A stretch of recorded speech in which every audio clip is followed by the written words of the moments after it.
చాలామందికి law of attraction గురించి తెలుసు అనుకుంటారు. తెలుసు, కానీ దాన్ని పర్ఫెక్ట్గా ఎలా ఇంప్లిమెంట్ చేయాలో అర్థం అవ్వట్లేదు. అన్నిటికన్నా ముఖ్యం నమ్మకం. నమ్మకం ఎంత ఇంపార్టెంట్ అంటే, నువ్వు ఏదైనా సాధించాలంటే నమ్మకం ఉంటేనే సాధించగలవు. నీకు డబ్బులు కావాలి అంటే ఫస్ట్ వస్తుందని నమ్ము. యూనివర్స్కి ఎలా అడుగుతున్న దానికన్నా నువ్వెంత నమ్మకంతో అడుగుతున్నదని ఇంపార్టెంట్. నమ్మకం ఉంటేనే నీ దగ్గరకు వస్తుంది. నువ్వు ఒక్కసారి కూడా రాదు అంటే రాదు. నన్ను అతను క్లాస్లో ఒక క్వశ్చన్ అడిగాడు, సార్ నాకు ఒక 3 డేస్లో ₹1,00,000 కావాలి, వస్తాయా అని. ఎట్లా వస్తాయని అన్నాడు. నేను ఒక్కడే ఆన్సర్ చెప్పాను, ఎలా వస్తాయని డౌట్తో ఉంటే రావు, ఖచ్చితంగా వస్తాయనే నమ్మకంతో ఉంటే వస్తాయి. ఎలాగైనా రావచ్చు. డబ్బు నీ దగ్గరికి నమ్మకంతో పెట్టుకుంటే ఎలాగైనా రావచ్చు. నీ కోరిక బలంగా ఉంటే ఖచ్చితంగా ఏ విధంగానే రావచ్చు. నీ శాలరీ ఎంత ఉండని, నీ దగ్గర డబ్బు ఉండని లేకపోని, నీ సబ్కాన్షియస్ మైండ్కి ఒక్కసారి కూడా డౌట్ రాకుండా వచ్చుద్ది, వచ్చి తీరుద్ది అని చెప్పినావంటే వస్తుంది. ఎలాగైనా వస్తుంది, ఏ విధంగా అయినా వస్తుంది. నీ సబ్కాన్షియస్ మైండ్ నమ్మాలి. ఫస్ట్ ఉంది అని ఆల్రెడీ నమ్మకంతో అడిగితే వస్తుంది. ఇప్పటి వరకు ఎన్ని కోరికలు పెట్టుకున్నావు, ఎంతోమంది ఎన్నో చెప్తా ఉన్నారు. నీకు ఫస్ట్ నమ్మకం రావాలి. నమ్మకం ఎందుకు రాదు అని అంటే, నువ్వు చిన్నప్పటి నుంచి డబ్బు గురించి ఎన్నో విషయాలు విన్నావు. డబ్బు అంత ఈజీ కాదు, కష్టపడితేనే సంపాదిస్తాం, డబ్బు సంపాదించడం చాలా కష్టం. ఇట్లాంటి బిలీఫ్స్ నీ మైండ్లో ఉండిపోయినాయి. ఎవరైనా నా దగ్గరకు వచ్చి నాకు డబ్బు గురించి నువ్వు మాట్లాడితే, ఎవరన్నా అరే డబ్బు చాలా కష్టంలో సంపాదించుడు అని అంటే అవును అంటావు. నువ్వు కూడా ఏదైనా వర్క్ చేస్తున్నావు అని డబ్బు సంపాదించడం చాలా కష్టం అంటావు. మార్నింగ్ నుంచి నైట్ వరకు కష్టపడితేనే వస్తుంది అంటావు. అట్లాంటి బిలీఫ్ ఉన్నాక కష్టంతోనే వస్తుంది కదా డబ్బు నీకు. నువ్వు చెప్పు, ఈజీగా వస్తుంది, చాలా సులువుగా వస్తుంది నా దగ్గరికి అని చెప్పు. ఈజీగా వస్తుంది. అది ఏ విధంగా ఈజీ రావాలనో ఆపర్చునిటీస్ దగ్గరికి వస్తాయి. నువ్వు అట్రాక్ట్ చేస్తావు.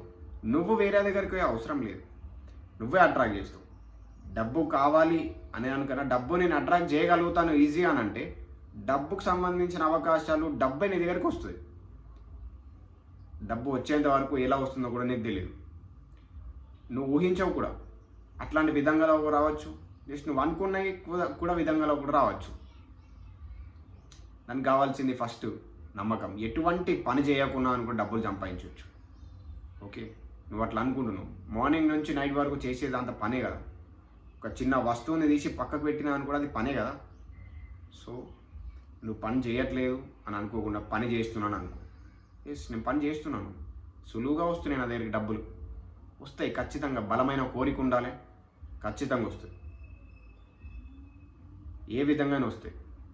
నీ సబ్కాన్షియస్ మైండ్కి చాలా ఇంపార్టెంట్ అని చెప్పిన ప్రతిదీ వస్తుంది. నీ సబ్కాన్షియస్ మైండ్ అర్థం చేసుకున్న రోజు నువ్వు ఏదైనా సాధిస్తావు. నీ సబ్కాన్షియస్ మైండ్కి ఎంత ఇంపార్టెంటో చెప్పాలి.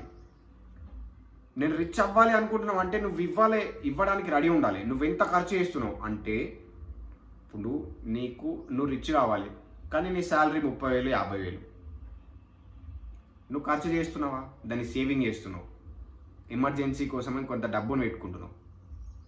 అదే 50,000 కన్నా నీ యొక్క ఖర్చులు కానీ నువ్వు ఏదైతే ఎక్కువ ఉన్నాయి అనుకో, ఆటోమేటిక్గా దానికన్నా ఎక్కువనే వచ్చేది. నువ్వు అనుకో, నాకు 50,000 సరిపోతలేవు, నాకు ఇంకెక్కువ కావాలి, ఖచ్చితంగా కావాలి, నాకు ఎలాగైనా సరే ఖచ్చితంగా కావాలి అని అనుకున్నావు అనుకో, దానికి సంబంధించిన ఆపర్చునిటీస్ అన్నీ నీ దగ్గరికి తీసుకొస్తాయి.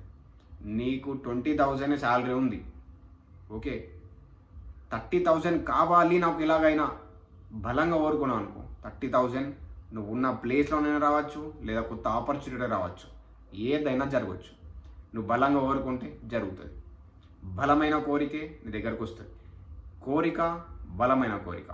కోరికలు అందరికీ ఉంటాయి, కానీ బలమైన కోరికనే అందరికీ ఉండదు. ఇక్కడనే మిస్టేక్ చేస్తున్నారు. బలమైన కోరిక వేరు, కోరిక వేరు. నాకు ఆ కోరిక ఉంది, నేను కారు కొనుక్కోవాలి, బిల్డింగ్ కొనుక్కోవాలి, అందరికి చెప్తూ ఉంటాం. నీకు నువ్వు చెప్తా ఉంటావు, అప్పుడప్పుడు చెప్తా ఉంటావు. అది కాదు కోరిక. బలమైన కోరిక, నాకు కావాల్సిందే అని ప్రతిరోజు ప్రతిసారి గుర్తు చేస్తే అవుతుంది. అది పట్టుదలతోనే ఉండు. ఎందుకు కాదు, ఖచ్చితంగా అవుతుంది. నా వల్ల అవ్వట్లేదు అంటే అవ్వదు, అవుతుంది అనుకుంటే అవుతుంది.